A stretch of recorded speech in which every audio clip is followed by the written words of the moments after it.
कभी सोचा है कि गर्मी में रखा हुआ दूध अचानक से फट क्यों जाता है? या फिर लोहे की किसी चीज पर वो लाल भूरी परत कहाँ से आ जाती है? देखिए, ये सब कोई जादू नहीं है। इन सब के पीछे है साइंस और खास तौर पर केमिकल रिएक्शंस और इक्वेशंस। तो चलिए आज इन रोजमर्रा के रहस्यों से पर्दा उठाते हैं। चलिए शुरुआत करते हैं कुछ ऐसी चीजों से जो हम रोज देखते हैं। ये इतनी आम है कि हम शायद ही इनके पीछे छुपे साइंस के बारे में सोचते हैं। सोचिए जरा, गर्मी का दिन है और गलती से दूध बाहर ही रह गया। कुछ घंटों बाद क्या होता है? वही ताज़ा दूध एकदम खट्टा हो जाता है, फट जाता है। आखिर ऐसा होता क्यों है? या फिर इसके बारे में सोचिए, एक चमचमाती हुई लोहे की कील या कोई भी लोहे की चीज अगर नम हवा या बारिश में बाहर रह जाए तो कुछ ही दिनों में उस पर एक लाल भूरे रंग की परत जम जाती है, जिससे हम जंग कहते हैं। और ये कहानी सिर्फ चीज़ों के खराब होने तक ही सीमित नहीं है। जो खाना हम पकाते हैं या फिर जिस तरह हमारा शरीर उस खाने को पचाता है, हर जगह हर पल ऐसे बदलाव हो रहे हैं। तो इन सभी एग्जाम्पल्स में दूध का फटना हो, लोहे पे जंग लगना हो या खाना पकना हो, एक चीज कॉमन है। जो असली चीज थी उसकी पूरी नेचर और आइडेंटिटी ही बदल गई है। तो इस बदलाव के पीछे की ताकत क्या है? जवाब एक ही है, एक केमिकल रिएक्शन। तो ठीक है, हमने मान लिया कि केमिकल रिएक्शन हो रहा है, लेकिन हम पक्के तौर पर कैसे कह सकते हैं कि हाँ, यहाँ एक रिएक्शन हुआ है? अच्छी खबर यह है कि इसके कुछ साफ साफ इशारे या साइंस होते हैं जिन्हें हम पहचान सकते हैं। चलिए इसके लिए एक क्लासिक साइंस एक्सपेरिमेंट देखते हैं। मैग्नीशियम रिबन को जलाना। जब इस पतली सी पत्ती को आग दिखाई जाती है तो ये एकदम डैज़लिंग यानी चौंधिया देने वाली सफ़ेद रोशनी के साथ जलती है। और जब ये जल जाती है तो पीछे क्या बचता है? एक सफ़ेद रंग का पाउडर, जिसे मैग्नीशियम ऑक्साइड कहते हैं। अब देखिए, मेटल की पत्ती से एक पाउडर बन गया, मतलब एक बिल्कुल नई चीज। यही तो सबसे बड़ा सबूत है कि यहाँ एक केमिकल चेंज हुआ है। तो इस मैग्नीशियम एक्सपेरिमेंट और दूसरे ऑब्जर्वेशन से हमें 4 मेन साइंस मिलते हैं। ये साइन बताते हैं कि कहीं केमिकल रिएक्शन हो रहा है। पहला, चेंज इन स्टेट, मतलब सॉलिड से पाउडर बन गया। दूसरा, चेंज इन कलर, जैसे लोहे का रंग बदल जाता है। तीसरा, एवोल्यूशन ऑफ अ गैस, मतलब गैस का निकलना, जैसे जब बेकिंग सोडा में नींबू या सिरका डालते हैं तो बबल्स निकलते हैं। और चौथा, चेंज इन टेम्परेचर, यानी तापमान में बदलाव, जैसे कुछ रिएक्शंस में चीजें गर्म हो जाती हैं। अच्छा, तो अब हम रिएक्शन पहचान तो सकते हैं, पर इस पूरी कहानी को लिखेंगे कैसे?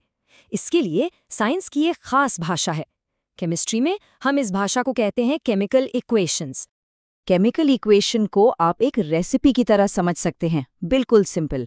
रेसिपी में लेफ्ट साइड पर होते हैं रिएक्टेंट्स, यानी हमारे इंग्रेडिएंट्स। बीच में एक एरो होता है जो बताता है कि अब कुछ बनने वाला है, और एरो के राइट साइड पर होते हैं प्रोडक्ट्स, मतलब हमारी फाइनल डिश। लेकिन यहाँ एक बहुत ज़रूरी नियम है। इसे कहते हैं law of conservation of mass. इसका सीधा सा मतलब है कि किसी भी केमिकल रिएक्शन में न तो आप कोई चीज़ बना सकते हैं, न ही मिटा सकते हैं।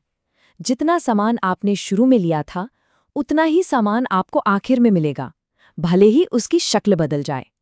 इसीलिए हमारी इक्वेशन बैलेंस्ड होनी चाहिए, मतलब एरो के दोनों तरफ हर एलिमेंट के एटम्स की गिनती बराबर होनी चाहिए। तो सवाल उठता है, इसे बैलेंस कैसे करें? चलिए लोहे और पानी की भाप के रिएक्शन का एग्जाम्पल लेते हैं। हम इसके लिए hit and trial method use करते हैं, यानी थोड़ा अंदाजा लगाकर चेक करना। इसका तरीका ये है कि सबसे पहले उस कंपाउंड को पकड़ो जिसमें सबसे ज्यादा एटम्स हैं। यहाँ ये है Fe3O4। फिर एक एक करके दोनों साइड एटम्स गिनो, और फिर मॉलिक्यूल्स के आगे नंबर्स लगाकर, जिनको कोएफिशिएंट्स कहते हैं, दोनों तरफ एटम्स की गिनती को बराबर करते जाओ।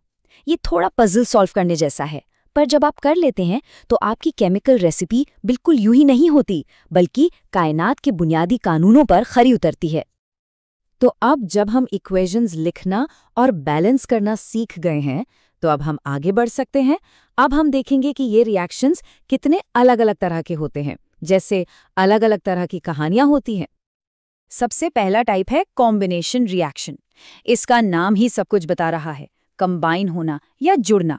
जब दो या दो से ज्यादा चीजें जुड़कर एक नई सिंगल चीज बनाती हैं। एग्जाम्पल के लिए, जब कैल्शियम ऑक्साइड यानी बिना बुझा चूना पानी से मिलता है तो वो जुड़कर कैल्शियम हाइड्रोक्साइड यानी बुझा हुआ चूना बनाते हैं। और इसका ठीक उल्टा वो है डीकम्पोजिशन रिएक्शन। डीकम्पोज मतलब टूटना। यहाँ एक बड़ी कॉम्प्लेक्स चीज टूटकर दो या दो से ज्यादा सिंपल चीजों में बिखर जाती है। जैसे जब हम चूना पत्थर यानी कैल्शियम कार्बोनेट को गर्म करते हैं तो वो टूटकर कैल्शियम ऑक्साइड और कार्बन डाइऑक्साइड गैस में बदल जाता है। तो आसान भाषा में कॉम्बिनेशन मतलब जुड़ना, A प्लस B मिलकर बनाते हैं AB, और डीकम्पोजिशन मतलब टूटना, AB टूटकर बनता है A और B, एकदम एक दूसरे के ऑपोजिट। अगला है डिस्प्लेसमेंट रिएक्शन। डिस्प्लेस मतलब किसी को उसकी जगह से हटा देना। सोचिए, एक ज्यादा ताकतवर एलिमेंट आता है और एक कमजोर एलिमेंट को उसके कंपाउंड से धक्का देकर बाहर निकाल देता है और खुद उसकी जगह ले लेता है।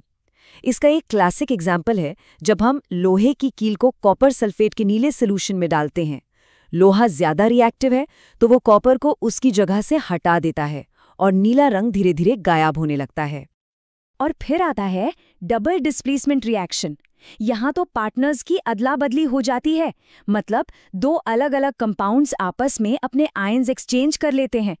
इस अदला बदली से दो बिल्कुल नए कंपाउंड्स बन जाते हैं। अक्सर इस रिएक्शन की पहचान ये होती है कि एक सॉलिड चीज बन जाती है जो पानी में घुलती नहीं। इस सॉलिड को हम प्रेसिपिटेट कहते हैं। चलिए अब एक ऐसे रिएक्शन पर फोकस करते हैं जो हमारी डेली लाइफ में हर जगह हो रहा है, चाहे हमें पता हो या ना हो, और इसका नाम है ऑक्सीडेशन। तो ये ऑक्सीडेशन आखिर है क्या? सबसे आसान तरीके से समझें तो जब किसी चीज में ऑक्सीजन जुड़ जाता है तो उसे ऑक्सीडेशन कहते हैं। ये रिएक्शन बहुत धीरे धीरे भी हो सकता है, जैसे जंग लगना, या एकदम तेजी से, जैसे किसी चीज का जलना, पर इसका हीरो हमेशा ऑक्सीजन ही होता है। और यही ऑक्सीडेशन दो ऐसी चीजों के पीछे का विलन है जिन्हें हम बिल्कुल पसंद नहीं करते।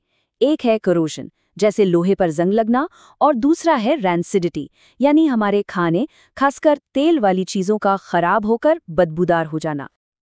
वही लोहे पर बनने वाली लाल भूरे रंग की परत, जिसे हम जंग कहते हैं, वो ऑक्सीडेशन का परफेक्ट एग्जाम्पल है। ये असल में लोहे और हवा की ऑक्सीजन के बीच होने वाला एक स्लो मोशन केमिकल रिएक्शन है।